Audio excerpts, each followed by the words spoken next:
Media మిత్రులకి అందరికీ కూడా నా ఉదయపూర్వక నమస్కారం. ఈరోజు ఈ యొక్క ప్రెస్ మీట్ పెట్టడానికి ముఖ్య ఉద్దేశం, ఈ నెల 2వ తారీఖు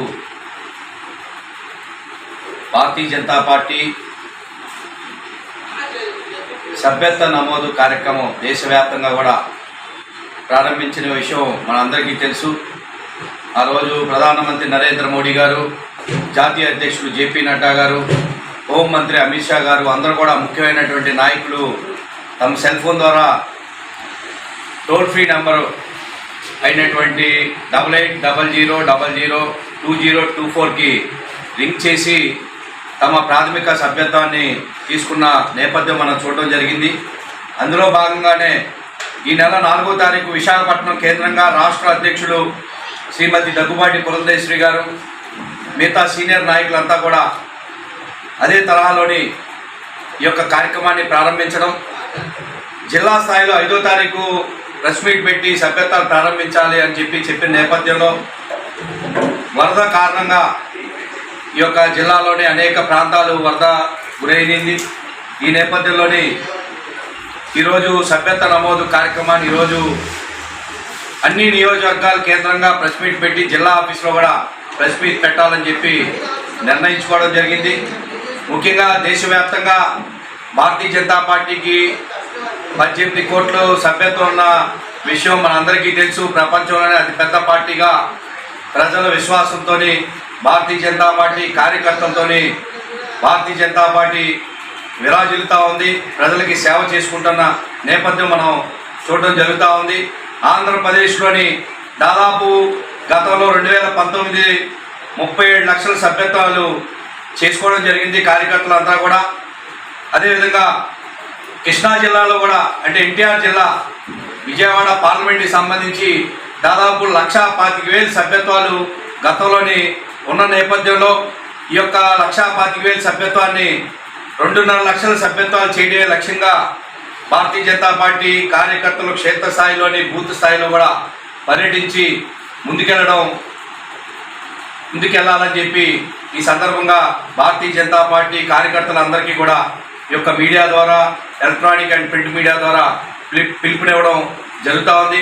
దీనికి సంబంధించి విజయవాడ పార్లమెంటు కన్వీనర్ అయినటువంటి మూల వెంకట సుబ్బయ్య గారు కావచ్చు, అదేవిధంగా ఈ యొక్క సభ్యత్వ ప్రాముఖ్యులు అయినటువంటి చైతన్య శర్మ గారు కావచ్చు, రత్నకుమారి గారు జిల్లా ఉపాధ్యక్షులు, అదేవిధంగా పోతిన బేసు కంఠేశ్వరుడు గారు, అదేవిధంగా ఎర్రా సునీత గారు మహిళా మోర్చా అధ్యక్షురాలు, నరసరాజు గారు యువమోర్చా అధ్యక్షుడు, జిల్లా కోశాధికారి ట్రెజరర్ గారు అయినటువంటి గుల్లబ్బాయి గారు, అవ్వారి శ్రీనివాసరావు గారు కూడా ఈ కార్యక్రమాన్ని పూర్తిగా పరివేసి జిల్లా అంతా కూడా పర్యటించి క్షేత్రస్థాయిలోని అత్యధిక సభ్యత్వం చేయడమే లక్ష్యంగా, రాష్ట్రంలోనే అత్యధిక సభ్యత్వం ఎన్టీఆర్ జిల్లాలోనే చేయాలనేటువంటి ఒక దృఢ సంకల్పంతో నాయకత్వం కార్యకర్తలంతా కూడా ముందుకెళ్ళడం జరుగుతూ ఉంది. ముఖ్యంగా దేశవ్యాప్తంగా నరేంద్ర మోడీ గారి పట్ల విశ్వాసం, అదేవిధంగా మనం చూస్తూ ఉన్నాం. రాష్ట్రంలో కూడా ఎన్డీఏ కూటమి చేరిన తర్వాత 8 మంది ఎమ్మెల్యేలు, 3 పార్లమెంట్ సభ్యులు గెలిపించిన నేపథ్యం మేము చూడడం జరిగింది. ఈ నేపథ్యంలోనే ప్రజలకి మరింత సేవ చేసే విధంగా, మరింత చేరువయ్యే విధంగా క్షేత్రస్థాయిలో సభ్యత్వాలు చేసి రేపు రాబోయే రోజుల్లోని ఏదైతే స్థానిక సంస్థల ఎన్నికలు కావచ్చు, కార్పొరేషన్ ఎన్నికలు కావచ్చు, దానికి సమాయత్తమై క్షేత్రస్థాయిలో కూడా కాషాయం జెండా ఎగరవేసే విధంగా ప్రతి ఒక్క కార్యకర్త మేమంతా కూడా పనిచేయడానికి ఈరోజు సిద్ధంగా ఉన్నాం. ముఖ్యంగా దేశంలోని సుపరిపాలన, అభివృద్ధి, ప్రజా సంక్షేమం లక్ష్యంగా వెళ్తున్న నేపథ్యంలోని ముందుకెళ్ళి ప్రజలకి సేవ చేస్తూ విశ్వానికి గురువు భారతదేశం అయ్యే దిశగా ఈరోజు నరేంద్ర మోడీ గారు ముందుకెళ్తున్న నేపథ్యం మనం చూస్తూ ఉన్నాం. ఆర్థిక వ్యవస్థగా ప్రపంచంలోనే అతిపెద్ద ఆర్థిక వ్యవస్థగా, 4వ ఆర్థిక వ్యవస్థగా తయారయ్యే దిశగా ఈరోజు మోడీ గారు పరిపాలన ముందుకెళ్ళడం మనం చూస్తూ ఉన్నాం.